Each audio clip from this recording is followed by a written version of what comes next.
Olá pessoal, meu nome é Concécio e essa é mais uma live do canal Deus Sem Igreja. A definição sociológica de religião que está no pequeno dicionário da língua portuguesa é a seguinte: religião é um sistema solidário de crenças e práticas relativas a coisas sagradas que unem numa mesma comunidade moral, chamada igreja, todos os que aderem a esse sistema. Outra definição mais moderna diz que religião é um conjunto de crenças e práticas sociais relacionadas com a noção do sagrado. E na internet temos o termo religião tratado de uma forma mais genérica. Todas as religiões são sistemas socioculturais, cada uma com suas histórias e narrativas que podem ser ou não verdadeiras. Só que a fé cristã é diferente de todas as outras religiões. Mas por quê? Porque o seu conteúdo ou o seu fundamento foi revelado aos homens pelo próprio Deus. Ela não surgiu de lendas e histórias contadas, nem foi criada por homens. Ela nos foi ensinada pelo próprio Filho de Deus encarnado. E ela não é um sistema de práticas que os homens devem adotar para alcançar a salvação. A fé cristã, na verdade, é uma forma de viver expressando o agradecimento ao Deus verdadeiro que já presenteou os seus filhos com a salvação. No cristianismo, a salvação foi dada de graça aos homens através do sacrifício de Jesus na cruz. Deus sabia que os homens não conseguiam se salvar sozinhos. Eles já tinham tentado, seguindo a lei de Moisés, mas falharam. Por isso, Deus enviou seu Filho unigênito, que encarnou no corpo de um homem e se sacrificou para garantir que todos os outros filhos de Deus alcançassem a salvação que buscavam. João 3,16. Deus amou o mundo de tal maneira que deu seu Filho unigênito, para que todo aquele que nele crê não pereça, mas tenha a vida eterna. Essa é a base da fé cristã. Então nós cristãos precisamos entender que o cristianismo não é uma religião com práticas e rituais que vão nos levar à salvação. Isso é coisa do Antigo Testamento, da religião judaica. Deus já nos deu a salvação, já nos livrou de todas essas práticas, rituais, sacrifícios e ordenanças que eram exigidos pela antiga lei de Moisés. Como Paulo explicou em Gálatas 2:21, se a justiça vem da lei, então Cristo morreu em vão.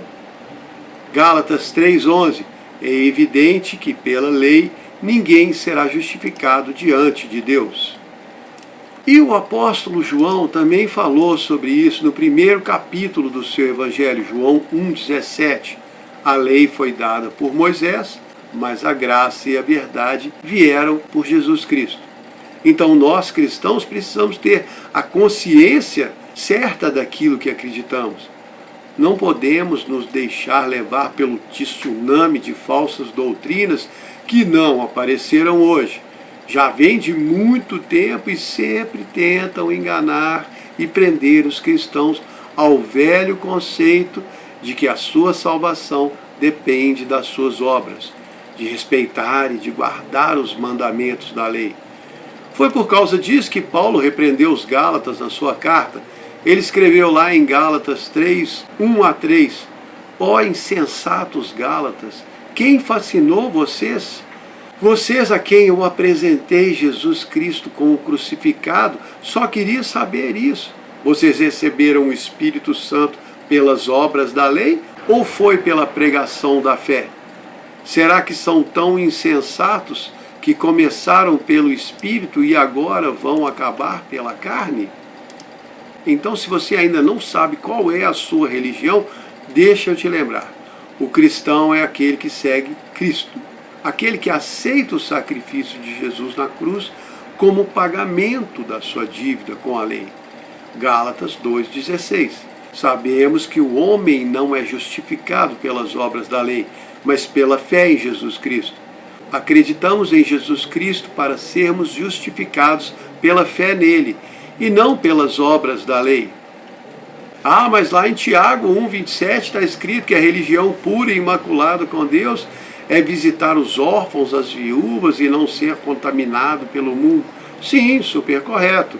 Como eu falei lá no começo, a fé cristã é, na verdade, uma forma de viver expressando o agradecimento ao Deus verdadeiro que já nos presenteou com a salvação. Pronto, esse é o resumo da fé cristã. O cristão é aquele sujeito que já está salvo, foi salvo por causa do amor de Deus e do sacrifício de Jesus, e como ganhou a salvação de graça, ele tenta fazer o seu melhor para retribuir e agradecer aquele que deu a sua vida para salvá-lo. Ah, mas qual a diferença? Você tem que cumprir a lei de qualquer jeito, então tem que obedecer os mandamentos de qualquer jeito. Bom, primeiro você precisa entender que não tem que cumprir a lei para ser salvo. Aliás, nem precisa tentar cumprir ou fingir que está cumprindo, porque ninguém consegue cumprir toda a lei. Em Tiago 2,10 está escrito: qualquer que guardar toda a lei, mas tropeçar em um só ponto, torna-se culpado de todos. E a maioria dos cristãos, até mesmo os mais fervorosos, nem conhece toda a lei de Moisés. São poucos os que sabem os 10 mandamentos de verdade, e ainda tem mais outros 603. Ou seja, na verdade são 613 mandamentos que a maioria dos cristãos não conhece. Mas também não tem a menor importância, porque você não tem que guardar esses mandamentos para alcançar a sua salvação. Jesus já garantiu ela para você. E ele resumiu o código de conduta do cristão em 2 mandamentos. Lá em Mateus 22, 37 a 40, amarás o Senhor teu Deus de todo o teu coração, de toda a tua alma e de todo o teu pensamento. Esse é o primeiro e grande mandamento. O segundo, semelhante a este, é: amarás o teu próximo como a ti mesmo. Desses 2 mandamentos depende toda a lei e os profetas. Então esse é o resumo da lei e é também o código da conduta do cristão.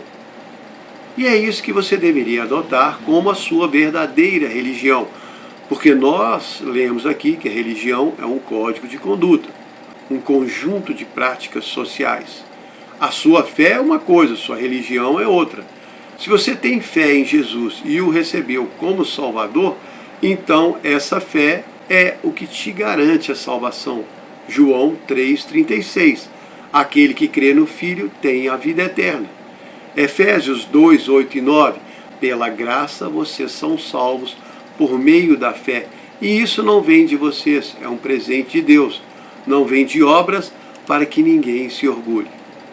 E a partir daí, com a sua salvação garantida, você então começa a praticar a sua religião. Coloca em ação o seu código de conduta. Tenta viver conforme Jesus ensinou. Ele deu o exemplo para nós tentarmos seguir. E é claro que você nunca vai ser perfeito como ele é, mas ele fica muito feliz em ver que você tenta seguir os passos dele. Porque essa é a diferença entre o cristão que tenta se salvar e o que aceita a salvação. O que tenta se salvar acha que merece reconhecimento pelo seu esforço e se considera muito melhor do que os outros por causa disso. Esse cristão que se esforça para se salvar não tem a menor paciência com quem não se esforça, ou com quem não consegue se esforçar como ele, porque ele está se esforçando muito para alcançar a salvação e fica contando todos os pontos que acha que está ganhando com as coisas que faz. Na mente dele, ele acha que está acumulando créditos com Deus e que depois vai poder cobrar de Deus esses créditos. Por isso ele acha um absurdo essa tal de salvação por graça. Ele acha que tem que fazer por merecer. E porque se acha um cristão esforçado, ele pensa que pode tratar os outros com dureza, com falta de respeito, com falta de amor, e fica olhando para os pobres, pecadores, com aquele olhar de desprezo e superioridade. Se alguém tem um problema, ele já logo quer saber qual é o pecado da pessoa. Não consegue olhar com amor e nem deixar de julgar, porque afinal de contas ele se esforça tanto que é muito melhor que os outros. Só que essa atitude é a tal da autojustiça. E para Deus a sua própria justiça fede. Isaías 64:6. Os nossos atos de justiça são como trapos de pano fedorentos e imundos. Deus não gosta de pessoas que se acham muito boas, que julgam e condenam, que tratam as outras com frieza, com falta de amor e falta de paciência. Não adianta fazer tudo certinho com Deus e tratar mal as pessoas. 1 de João 4:20, aquele que não ama o seu irmão a quem vê, como pode amar a Deus que não vê? E o cristão tem a tendência de se achar melhor que os outros, principalmente aquele cristão que se esforça muito. Eu sei disso porque eu já me senti assim várias vezes, e olha que eu não me considero grande coisa. Mas como eu tento muito fazer o que é certo, às vezes o orgulho sobe a cabeça. Eu acho que essa é uma das razões porque Deus permite que eu cometa tantos erros na minha vida pessoal só para me manter humilde. Porque Deus não gosta de pessoas arrogantes e orgulhosas. Salmo 5:5. Os arrogantes não ficarão na presença do Senhor. Ele odeia todos os que praticam a maldade. Provérbios 16:15.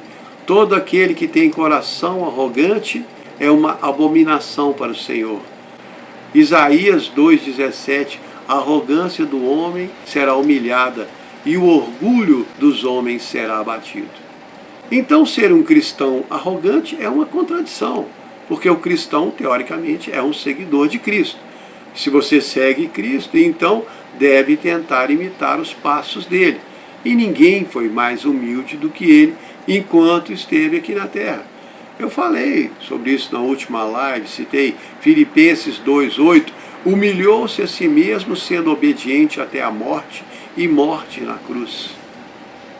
Então, se o nosso Deus nos deu exemplo de humildade, Ele espera que nós sigamos esse exemplo e façamos o melhor para ser humildes em todas as situações.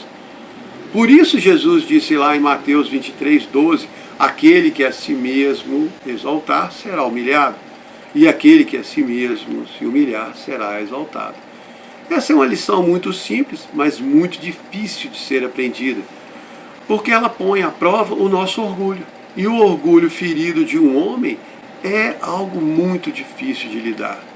Na hora que as coisas estão indo bem, todo cristão se considera uma pessoa humilde, paciente, amorosa. Mas quando as coisas saem do controle, seus planos vão por água abaixo e você é humilhado de alguma forma, então seu orgulho ferido assume o controle e a sua verdadeira face aparece. Não deveria, mas o orgulho toma conta.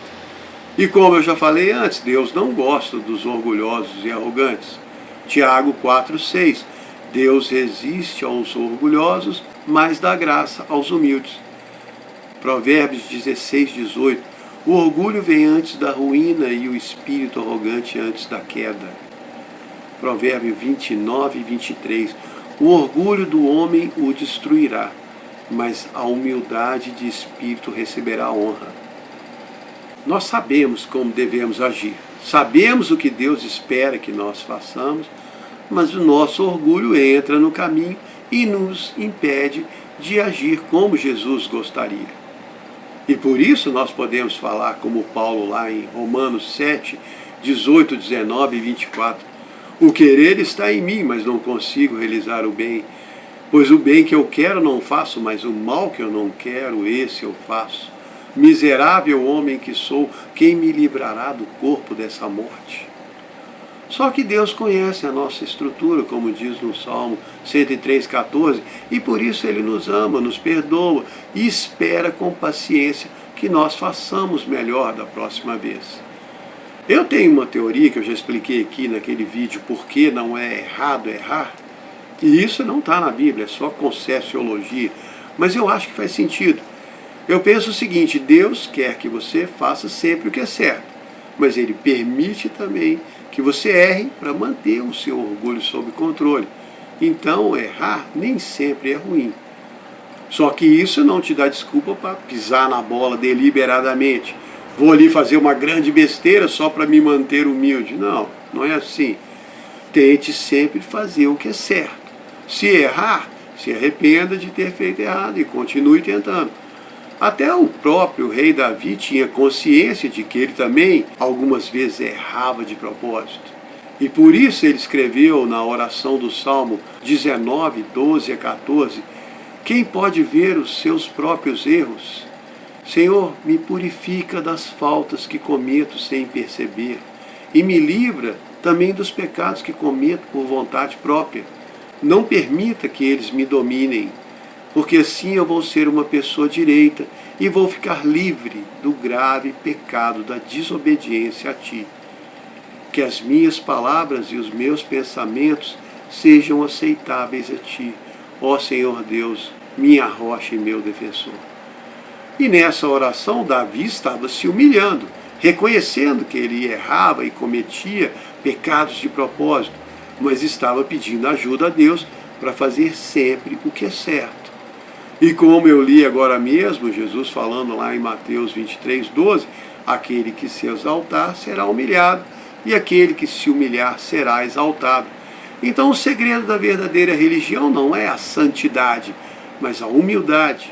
Fazer sempre a coisa humilde. E isso não é fácil, principalmente quando a situação não nos agrada. Situações do dia a dia, tratar pessoas chatas com paciência e carinho, não reclamar nem ficar nervoso com atrasos e demoras, não se irritar quando alguém não faz o que você pediu do jeito que você pediu, nem ficar morrendo de raiva quando você não é tratado do jeito que achou que devia ser. Tudo isso é muito difícil. E é claro que nós temos que realizar nossos trabalhos, cumprir nossos compromissos, nossas obrigações, mas a questão não é o que fazemos, e sim como fazemos. Principalmente quando se trata de relações humanas, porque nós vivemos num mundo cheio de pessoas, e muitas delas não são agradáveis. Inclusive muitas são más. Mas o que Jesus nos ensinou? Lucas 6, 27 a 30. Amem seus inimigos. Façam bem aos que fazem mal a vocês. Abençoe quem te amaldiçoa. Ore por quem fala mal de você. Se alguém te ferir numa face, oferece também a outra. Se tirarem a sua capa, deixe que levem também a túnica. Dê para aquele que te pedir. E se alguém tomar o que é seu, não peça de volta. Isso é o auge da perfeição, a humildade e submissão total. E é difícil, sim, muito. Mas é a meta da fé cristã e o modelo correto de comportamento cristão. Eu sei que não dá para ser assim o tempo todo, mas Deus espera que você tente. E quando conseguir, Ele vai ficar muito feliz. Quando errar, Ele vai te perdoar. E se pedir a ajuda dEle, Ele pode te dar o poder de fazer muito mais além do que você acha que consegue. Efésios 3, 20 e 21 diz, Ele é poderoso para fazer tudo muito mais além daquilo que pedimos ou pensamos, segundo o seu poder que age em nós. A Ele seja dada toda a glória por todas as gerações e para todos sempre. Então peça a Jesus para te ajudar a seguir os passos dele e fazer sempre o seu melhor, sendo um bom exemplo da sua fé cristã. Eu tento, nem sempre consigo, mas tento. Espero que vocês tenham gostado. Muito obrigado.